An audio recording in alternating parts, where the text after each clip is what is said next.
কয়েকটি প্রশ্ন এসেছে হাতে। প্রশ্ন: আমাদের গ্রামের কেন্দ্রীয় মসজিদ স্থানান্তর করা হয়েছে, এখন পুরাতন মসজিদ এর স্থলে ঈদের নামাজ পড়া জায়েজ আছে কিনা? উত্তর: মসজিদ কখনো স্থানান্তর হয় না।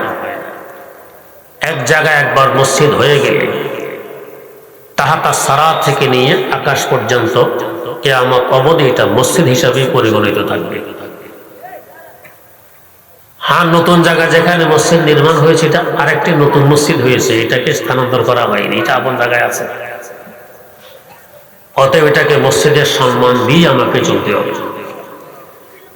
এবার আসুন ঈদের নামাজ। যেহেতু এটা এখনো মসজিদ, বিনা কারণে ঈদের নামাজ মাঠে না পড়ে মসজিদে পড়াকে কোন কোন কিতাবে মাকরুহ লিখেছে। যে মসজিদে নববীতে এক ওয়াক্ত নামাজ পড়লে ইবনে মাজাহ শরীফের রওয়ায়াত অনুযায়ী 50,000 ওয়াক্ত নামাজের সওয়াব। এরপরে হুজুর ঈদের নামাজ এখানে পড়েনি। মসজিদ নববী থেকে ডান দিকে পশ্চিম দিকে গিয়ে সেখানে ঈদের নামাজ পড়েছেন।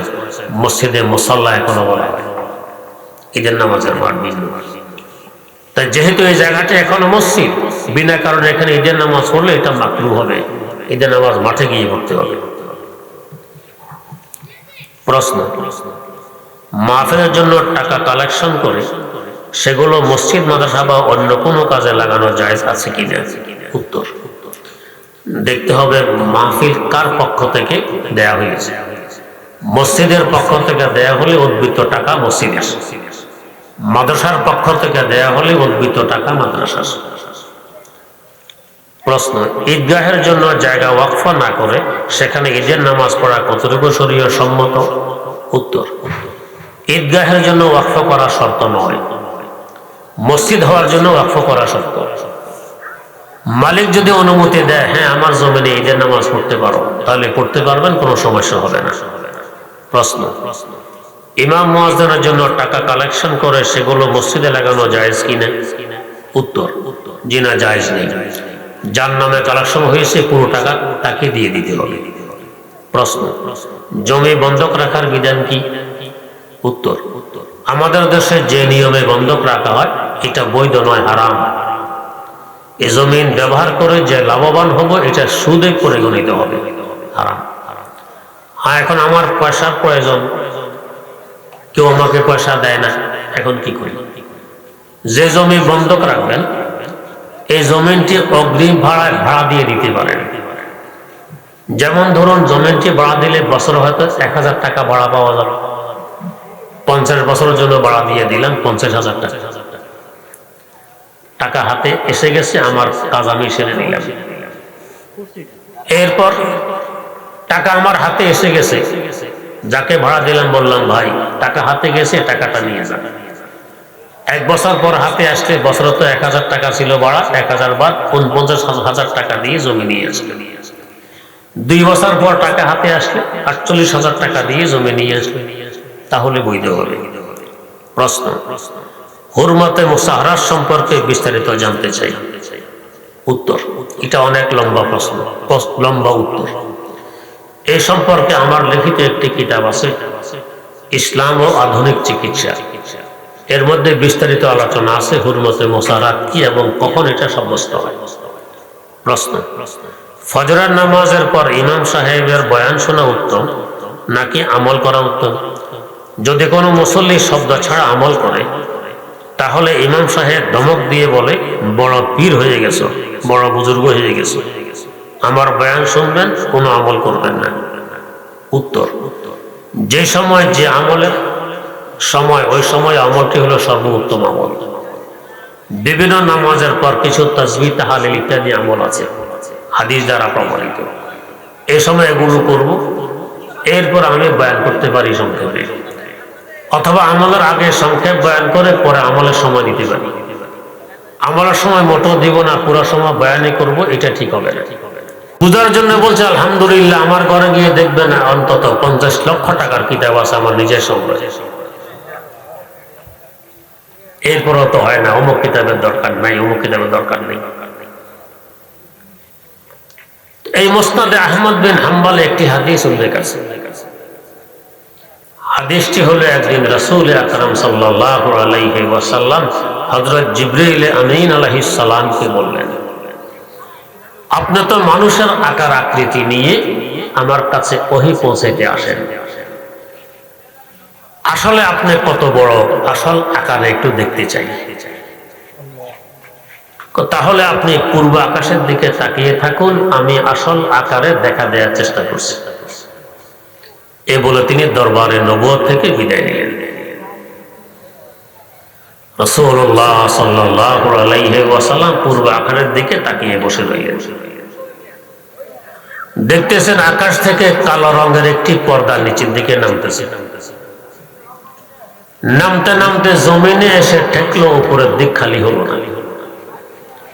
এভাবে আকাশ থেকে জমিন, দক্ষিণ মেরু থেকে উত্তর মেরু, পুরা খালি জায়গাটি বরফ হয়ে গেছে পর্দাদার। এরপর আবার পর্দাটি সরে যায়। কিছুক্ষণের মধ্যে হুজুর দেখেন হযরত জিবরিল আমিন আগের আকার আকৃতি নিয়ে হুজুরের সামনে হাজির। বললেন, পূর্ব আকাশের দিকে তাকিয়ে থাকলে আপনাকে আসল আকারে দেখা যাবে। তাকিয়ে রইলাম, দেখা তো দিলেন না। কেন, কিছুই দেখেননি? একটি পর্দা দেখেছি মাত্র। কেমন দেখেছেন? ও দেখেছে আকাশ থেকে নিচে নামলো, জমিনে এসে ঠেকে, উপরের দিক কিন্তু খালি হলো না। এভাবে আকাশ থেকে জমিন, দক্ষিণ মেরু থেকে উত্তর মেরু, পুরা খালি জায়গাটি বরফ হয়ে গেছে পর্দা দ্বারা। এরপর আবার পর্দাটি সরে যায়। এই তো দেখলাম। হযরত জিবরাইল আমিন আলাইহিস সালাম বললেন, ও আল্লাহর রাসূল, এটি কোনো পর্দা ছিল না, ছিল আমি জিবরাইলের একখানা পাখা। এই একটি পাখাকে তার আসল আকার দিয়ে নিচে নামাইলাম। আকাশ থেকে জমিন, দক্ষিণ মেরু থেকে উত্তর মেরু, পুরা খালি জায়গাটি বরফ হয়ে গেছে। আল্লাহ পাক এমন বিরাট বিশাল পাখা আমাকে দান করেছেন মোট 600 পাখা। বাকি 599টি পাখা কোথায় রাখবো সেই জায়গা তো এখানে নেই। এমন বিরাট বিশাল পাখা মেরে যিনি উড়বেন, তার উড়ার গতি কেমন হবে? বেহেশতে ঢুকে এই গতিতে উঠতেছেন, পাখা মারতেছেন, উঠতেছেন। কয়েক লক্ষ বছর উড়ার পর জিজ্ঞেস করতেছেন, আল্লাহ, বেহেশতের ওই কিনারা আর কত দূরে? কত বড় বেহেশত! 10 দুনিয়া কেন, 10 লক্ষ দুনিয়ার সমান যদি দিয়ে দেয়া হয়, জায়গার টান পড়বে? পড়বে না। ওই বেহেশতের আদি বাসিন্দা আমরা। ঊর্ধ্ব জগৎ নিম্ন জগতের বর্ডার কি বলেছিলাম? সিদরাতুল মুনতাহা। বেহেশতের নিচে না উপরে? উপরে। তার মানে আমরা বাস্তবে ঊর্ধ্ব জগতের বাসিন্দা। কারণ বশত এসে গেছি নিম্ন জগতে। আবার আমাদেরকে সে ঊর্ধ্ব জগতের বাসস্থান জান্নাতে পৌঁছতে হবে। আসার আগেও জান্নাতে, আসার পরেও ইনশাআল্লাহ জান্নাত। তৃতীয় প্রশ্নের উত্তর অটোমেটিক বেরিয়ে এসে গেছে। তাহলে এখানে এসেছি কেন? জান্নাতের পথ সুগম করতে, জান্নাতের পুঁজি জোগাড় করতে। যদি জান্নাতের পুঁজি জোগাড় করতে না পারে, পথ সুগম করতে না পারি, দ্বিতীয় রাস্তা জাহান্নাম ছাড়া আর তো কোনো গতি নেই। রাস্তে দো হ্যাঁ রওয়া মাহশর সে মুনজিল কি তরফ, रास्ते दो हैं रवा महशर से मंजिल की तरफ, एक जन्नत की तरफ है एक जहन्नम की तरफ। তৃতীয় রাস্তা ছাড়া আর কোনো। এবারে আসুন, এই জান্নাত পর্যন্ত পৌঁছতে আমাকে যে কয়েকটি স্টেশন পাড়ি দিতে হয়, রূহ জগৎ, উদর জগৎ, বিশ্ব জগৎ, কবর জগৎ, হাসর মাঠ। এক স্টেশন থেকে আরেক স্টেশনে পদার্পণ করার নাম হলো ইন্তেকাল করা। ইন্তেকাল অর্থ স্থান পরিবর্তন। ছিলাম জান্নাতে, স্থান পরিবর্তন করে এসে গেছে রূহ জগতে। ছিলাম রূহ জগতে, স্থান পরিবর্তন করে এসে গেছি উদর জগতে, মায়ের পেটে। ছিলাম উদর জগতে, স্থান পরিবর্তন করে এসে গেছি বিশ্ব জগতে, আকাশের পেটে। আছে বিশ্ব জগতে, স্থান পরিবর্তন করে পৌঁছবো কবর জগৎ। স্থান পরিবর্তন করার নাম ইন্তেকাল করা, মারা যাওয়া। থাকবো কবর জগতে, স্থান পরিবর্তন করে পৌঁছবো হাসর মাঠে। 50,000 বছর অপেক্ষা করব হাসর মাঠে, এরপর স্থান পরিবর্তন করে কপাল ভালো হলে আবার বাপের বাড়ি জান্নাত। যেখান থেকে সফর শুরু সেখানে গিয়ে সফরের সমাপ্তি করবে। এবারে আসুন, ইন্তেকাল করাকে আমরা মওত বলি, মারা যাওয়া বলি। মওত না আসলে, মারা না গেলে কবর জগতে পৌঁছা সম্ভব হবে? জিন্দা মানুষকে কবর দেয়া বৈধ? অবৈধ। এখান থেকে একটি প্রশ্নের উত্তর পাই। আমাদের কিছু ভাইয়েরা হযরত রাসূল আকরাম সাল্লাল্লাহু আলাইহি ওয়াসাল্লামের জন্ম তারিখকে সামনে রেখে আনন্দ মিছিল বের করে, জশনের জলুসে ঈদে মিলাদুন নবী এটার নাম দেয়। এখানে একটি প্রশ্ন আসে তাদের উপরে, রবিউল আউয়ালের 12 তারিখ তিনি জন্ম করেছেন কি করেননি? নিশ্চয়তা নেই। 8 তারিখের কথাও আছে, অন্যান্য তারিখের কথাও আছে, কিন্তু ইন্তেকাল যে 12 তারিখে করেছেন এর মধ্যে কারো দ্বিমত নেই। যদি মেনেও নিলাম রবিউল আউয়ালের 12 তারিখে তার জন্ম, তো 12 তারিখে তো আর ইন্তেকাল। আপনার আব্বার যে তারিখে জন্ম সে তারিখে মৃত্যু, ওই তারিখটা সামনে আসলে আনন্দ মিছিল বের করবেন না শোকাহত থাকবেন? জন্ম অনেক আগে, মৃত্যু অনেক পরে। আনন্দ আর শোক যদি একসাথে হয়, অগ্রাধিকার কোনটায় পায়? শোকে পায়। সন্তান জন্ম নিয়েছে, জন্ম দিতে গিয়ে তো স্ত্রী মারাও গেছে, সন্তান ছিল, এখন শুধু হাসবেন, নাচানাচি করবেন, শোক অগ্রাধিকার পাবে।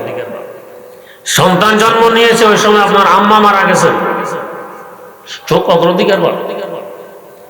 তো রাসূল আকরাম সাল্লাল্লাহু আলাইহি ওয়াসাল্লামের যেদিন জন্ম যদি মেনেও নেই, সেদিন তিনি ইন্তেকালও করেছেন, তাহলে আনন্দ বেশি হবে না দুঃখ বেশি হবে? শোক বেশি। আনন্দ মিছিল বের করছে, তো জবাব দেয় কি? আরে হুজুর তো হায়াতুন নবী, জিন্দা, ইন্তেকাল করলেন কবে? অতএব এখানে শোকের প্রশ্ন আসে না, আনন্দই হবে। অত্যন্ত সুন্দরে যুক্তিসঙ্গত শোনা যায়। এখন প্রশ্ন, যদি নবী জিন্দা হন তো জিন্দা মানুষকে কবর দেওয়া জায়েজ আছে? সবার বিরোধী এখন আমাদের কবর দিয়ে দেন, জিন্দা জায়েজ হবে না হারাম হবে? তো নবী যদি জিন্দা থাকেন, সাহাবায়ে কেরাম তাকে কবর দিলেন, হারাম কাজ সাহাবায়ে কেরাম করেন? কেমন কথা? তাহলে আমাদেরও তো আকীদা হায়াতুন নবী, নবী জিন্দা নাকি? আমরা আকীদার বিশ্বাসী নবী জিন্দা, হায়াতুন নবী। তো জিন্দা নবী কবর দিলেন কিভাবে? কিছু সময়ের জন্য তিনি ইন্তেকাল করেছেন। আল্লাহ রাব্বুল আলামিনও বলে দিয়েছেন ইন্নাকা মাইয়াতুন, এরপরে কি? ওয়া ইন্নাহুম মাইয়াতুন, আপনি একদিন মারা যাবেন, ওরাও মারা যাবে। সিদ্দিক আকবর রাদিয়াল্লাহু তাআলা আনহু বলেছেন, যারা মুহাম্মদের পূজা করে মুহাম্মদ মারা গেছেন, যারা আল্লাহর পূজা করেন আল্লাহ জিন্দা আছেন, এই পূজা চলতে থাকে। তার মানে কিছু সময়ের জন্য তিনি মারা গেছেন, ইন্তেকাল করছেন, তাই দফন করা বৈধ হয়েছে। জিন্দা নবীকে দফন করা হয়। দফনের পর আল্লাহ পাক তাকে আবার জিন্দা করে ফেলেছেন। অদ্যাবধি জিন্দা আছেন, কিয়ামত পর্যন্ত জিন্দা থাকবেন, এরপরও জিন্দা থাকবেন। হায়াতুন নবীর আকীদাও ঠিক, ইন্তেকাল করেছেন এটাও ঠিক। তো বলতেছিলাম, মারা যাওয়া ছাড়া তো আমি কবর জগতে পৌঁছতে পারবো না। জিন্দা মানুষকে কবর দেয়া তো বৈধ নয়, হারাম। একজনকে হত্যা করলে যে গুনাহ, জিন্দা মানুষকে কবর দিল তো সেই গুনাহ 100।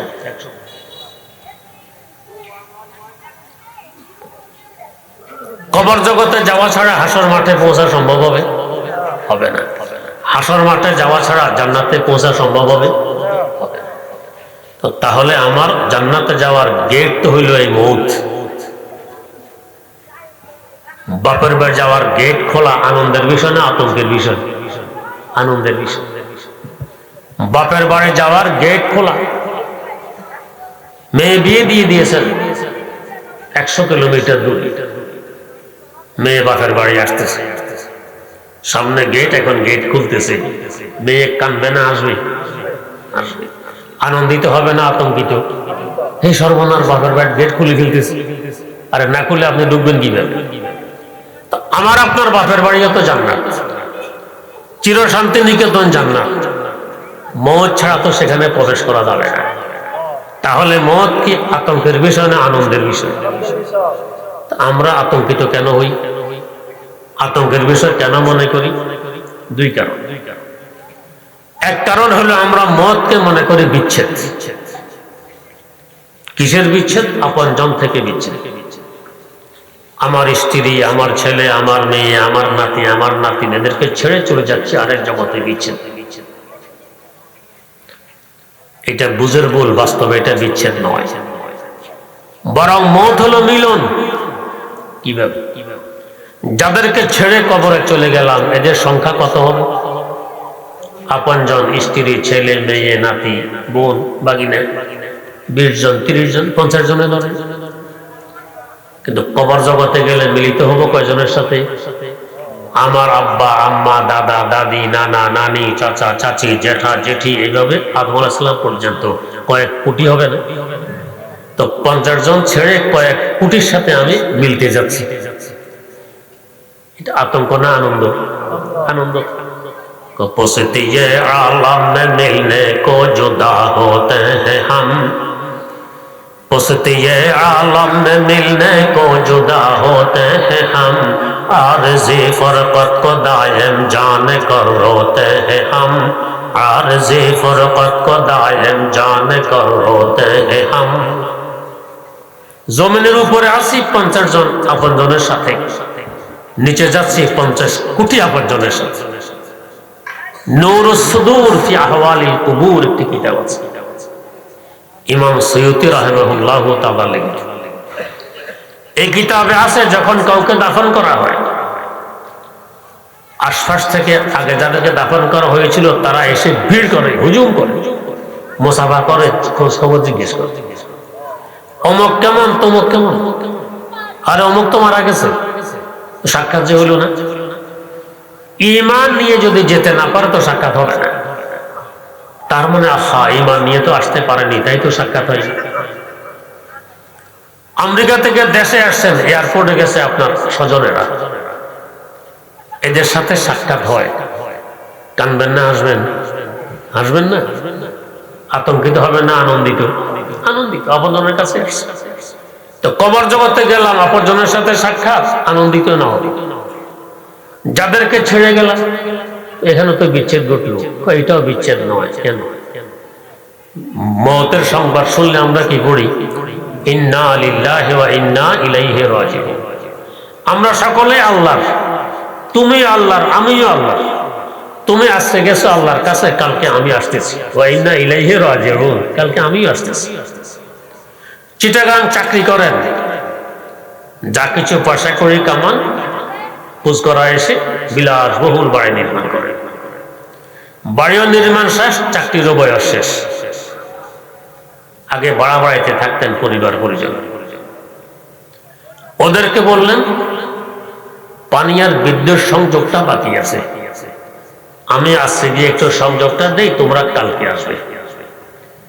আপনি যে একদিন আগে চিটাং থেকে খোঁজ করা চলে আসতেছেন, কানতে কানতে আসবেন না হাসতে হাসতে? বিলাসবহুল বাড়িতে আসতেছেন, স্থায়ী বাড়িতে, বাড়াবাড়ি ত্যাগ করে আসতেছেন, আপনিও হাসবেন, যারা কালকে আসবে হেরাও হাসবে। ওয়া ইন্না ইলাইহি রাজিউন। তুমি আজকে গেছো আল্লাহর কাছে, আমি কালকে আসতেছি, দেরি হবে না। তাহলে এটা হাসার বিষয়। হযরত ফাতেমাতুজ জাহরা রাদিয়াল্লাহু তাআলা আনহা, রাসূল আকরাম সাল্লাল্লাহু আলাইহি ওয়াসাল্লাম অসুস্থ, আব্বার পাশে বসা, হঠাৎ কেঁদে ফেললেন, একটু পর আবার হেসে দিলেন, কানলেন, আবার হাসলেন, কানলাম, জানতে পারলাম আব্বা জান আর দুনিয়াতে থাকবেন না। আব্বা জান কে? রাসূলুল্লাহ সাল্লাল্লাহু আলাইহি ওয়াসাল্লাম। আবার যে হাসলেন, বললেন তুমি সকলের আগে আমার সাথে এসে মিলিত হবে। তার মানে ফাতেমা তুমি সবার আগে আমার কাছে এসে মিলিত হবে। আব্বার কাছে অচিরে গিয়ে মিলিত হবো, তাই হাসছে। তো ইন্না ইলাইহি রাজিউন, তুমি আজকে গেছো আমার আল্লাহর কাছে, কালকে আমি আসতেছি, মিলিত হব। হাসার না বিষয়, কাঁদার কেন? এই এক কারণে আমরা আতঙ্কিত হই, বুজুর্গ। দ্বিতীয় কারণ, ভবিষ্যৎ জগতের যদি পুঁজি আমার কাছে থাকে তো ঠিকই আমি হাসবো, আনন্দিত হব। পুঁজি না থাকলে কানবো, আতঙ্কিত হব। চিটাগাং পয়সা কামাইছি অনেক, সব পুরাই ফেলেছি, বাড়িতে কিছু করিনি। চাকরি শেষ, এখন ভাড়া দেওয়ার মতো পয়সা নেই, বাধ্য হয়ে ভাড়া বাড়ি ছাড়তে হবে।